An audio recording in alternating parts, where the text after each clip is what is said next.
I'm just gonna be honest with you. I had a 7-minute intro planned for this video, but I realized that it was not very interesting and I kind of just want to get into the whole movie analysis. So my name is Danny, but on here I go by Blanket Boy, and I like to collect toys. I love Marvel, I love DC, I love anime. Marvel is probably my first love though. Iron Man came out when I was 8, and so there's just a special place in my heart for it, and I've seen all the movies since then in theaters. But when you collect toys, you get into the dangerous territory of wanting to collect them all. And so taking a look at my Avengers display, I realized that I didn't have a Captain Marvel, and I usually like to collect as much as I can. If it's a team, I want to complete that team. So I thought to myself, why is that? Is it because I hated the movie Captain Marvel? And the more I thought about it, the more I realized I didn't really remember it.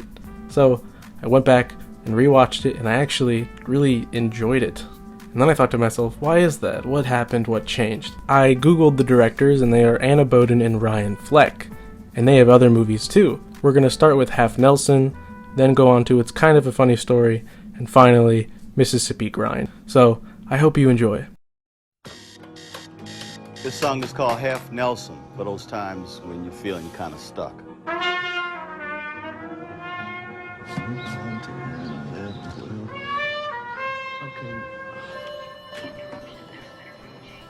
And this might be one of my favorite movies ever. I was emotionally and mentally engaged the whole time. It was exhausting. The story concerns an inner-city middle school teacher named Dan, played by Ryan Gosling, who begrudgingly forms a friendship with one of his students after she discovers that he has a drug abuse issue. That young student is named Dre and is played by the wonderful Sharika Epps. She delivers a compelling viewpoint on how adults' actions can not only disappoint themselves, but the impressionable adolescents around them. That sounds obvious, but you would be surprised how selfish adults can be. And at times I completely forgot I was watching a movie. It felt as if I were peering into someone else's life for a brief moment, and it was uncomfortable. But what was it about this film that I enjoyed so much? Besides the fact that the passion poured into this project is palpable and incredibly moving, the writing and performances in this film feel painfully real. The directing and writing credits go to Anna and Ryan, so it's obvious this was a story that they needed to tell. And it feels more like art than anything else. I could see that these directors had an affinity towards exposing the uncertainties and instability of being human. Because I was never necessarily rooting for Ryan Gosling's character. He does some pretty terrible things. Yet I wanted to believe in him. This is a trend that continues with these directors. Anna and Ryan aim to show the charming and admirable qualities of Dan while also not shying away from some of the more embarrassing and even unsettling lengths that drug addicts will go to get their next fix. I ended up feeling for someone who consistently made mistakes and continuously disappointed those around him. That sounds sad, but many people can genuinely relate to this feeling, to some extent. Dan's life is anything but perfect, yet with a few smart choices and a lesson about forgiveness, you end up wanting him to be better for himself and for the people around him. And I think that's pretty relatable, inspiring, and heroic. There's a turning point. Thank you, Tim. Make sense? Okay. Now, turning points can happen like that. They can be physical, or they can happen on a greater scale. This idea stays true to the types of stories that these directors like to tell, which is made even more obvious with 2010's It's Kind of a Funny Story. At 5 o'clock on a Sunday morning. A lot going on in my mind lately.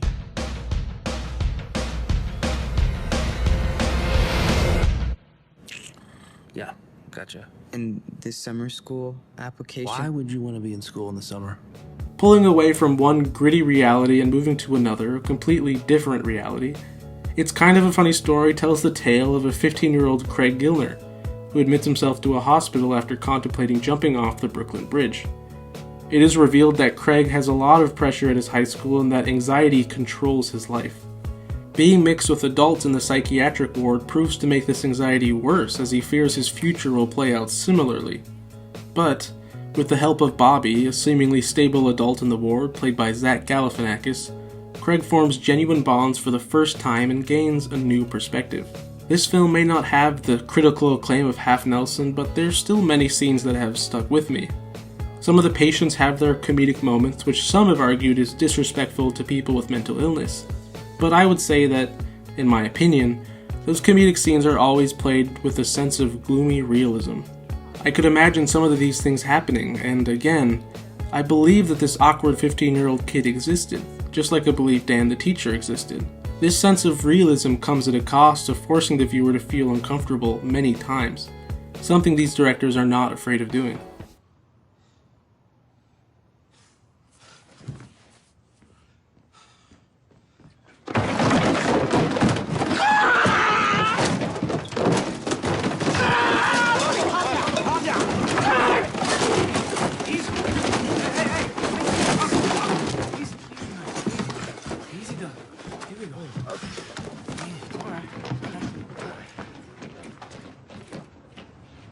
And I believe it's in these moments of weakness, despair, whatever you may call it, that these characters do come to life. But these scenes are met with equally, if not more, positive aspects to life too. The under pressure scene is a great example as to how Craig and the rest of his friends were able to have fun despite struggling with incredibly tough and often debilitating mental illnesses. I think that the uncomfortable, anxious feeling of uncertainty is the essence of this story that Anna and Ryan wanted to capture, and it does play out pretty well.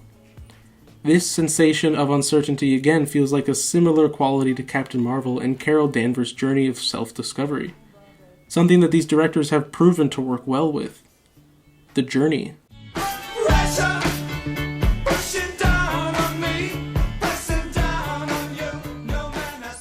This ongoing trend of instability is taken to the extreme in the last movie on my list, and their most recent film prior to Captain Marvel. I'm usually good at reading people, right? But you're all over the map. I can't spot your toe. Cold. Want to know why? Yeah. I don't care about winning. Where did you come from? Mississippi Grind, starring Ben Mendelsohn as an older, down-and-out man with a gambling issue named Gary, who befriends Ryan Reynolds' character, a younger, high-spirited gambler named Curtis, and the writing and performances carry this long-winded ride that doesn't ever seem to have an end. This film almost feels like the prime example of what these directors like to do. Half Nelson felt a bit restrained in the best way possible, and It's Kind of a Funny Story was a bit happier than I thought it should be. So, to watch Ben Mendelsohn play such a blatant loser, it's as if the directors were able to highlight the exact kind of character they felt the audience needed to be exposed to. And while I found Ben Mendelsohn's Gary to be the least likable of the three main characters, by the end of the film I did see that his gambling issue is just as real and destructive as a drug abuse or mental illness. These films applaud mistakes and revel in the brief glimpses of hope that these characters are allowed to see, and for the most part, it takes a second character to influence their behavior in one way or another.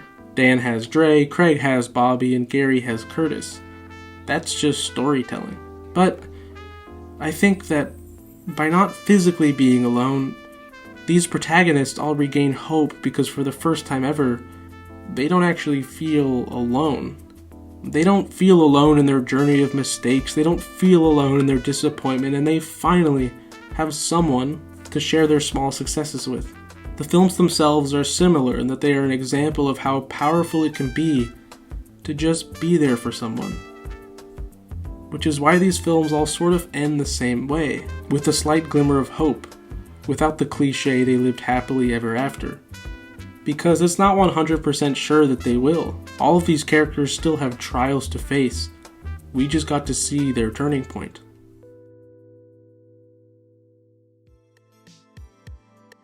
With all this being said, Anna Boden and Ryan Fleck seem like the perfect directing pick for Captain Marvel.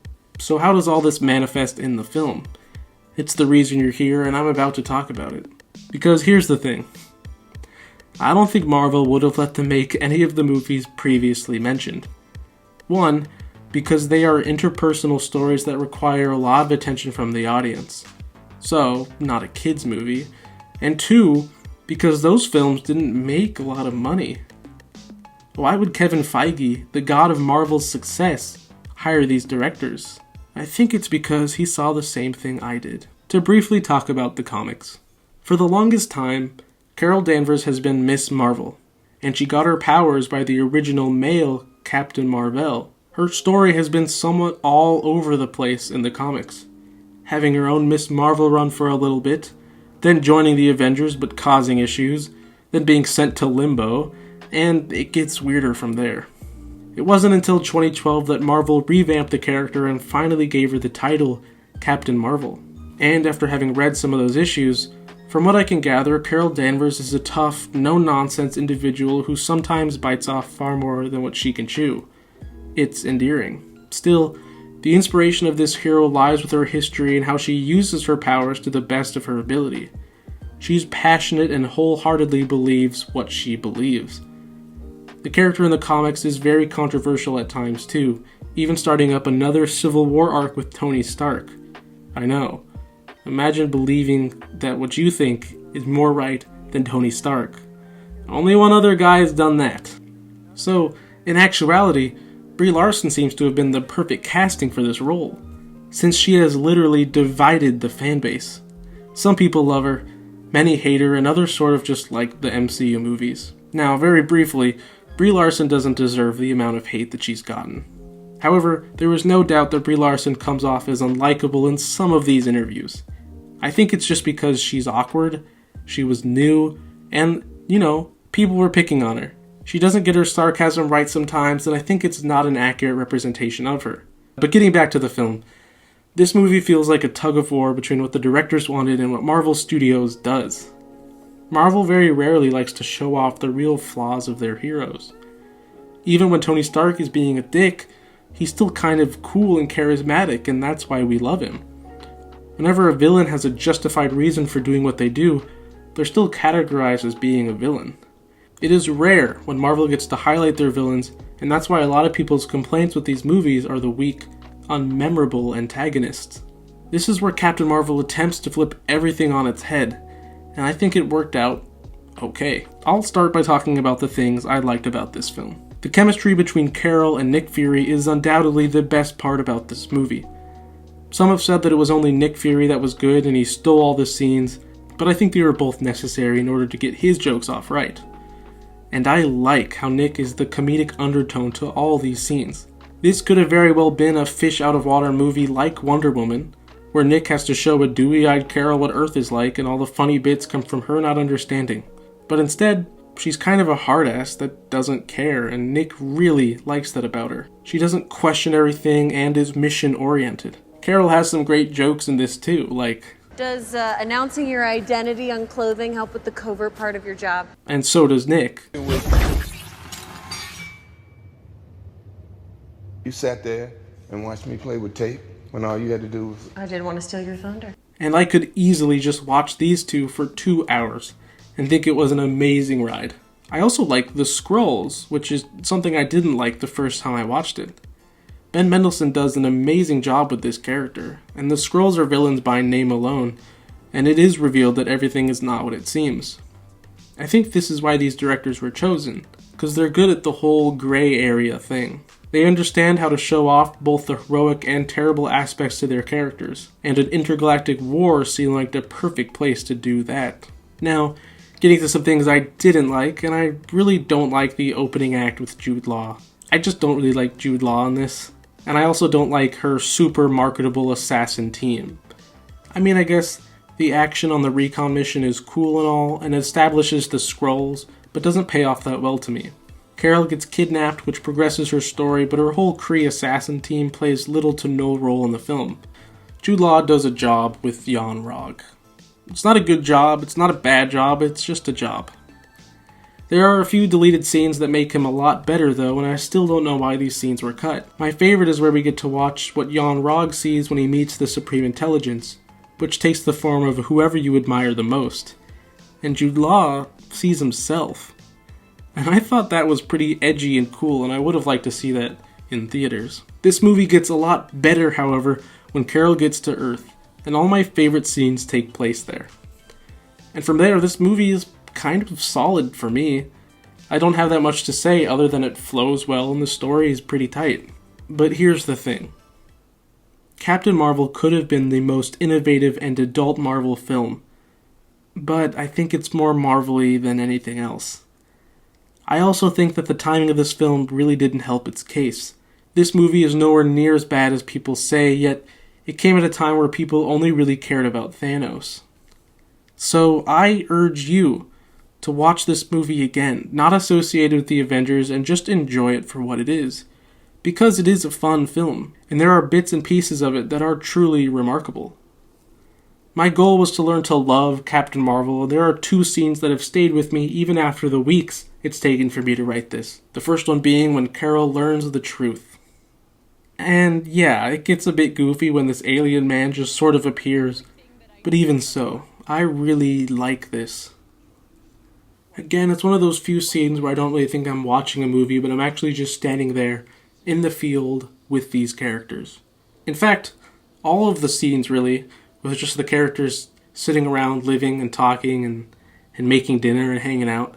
I kind of really enjoyed that. I would have liked to see more of that, probably less action, but that's just me personally. Again, these are opinions, not facts.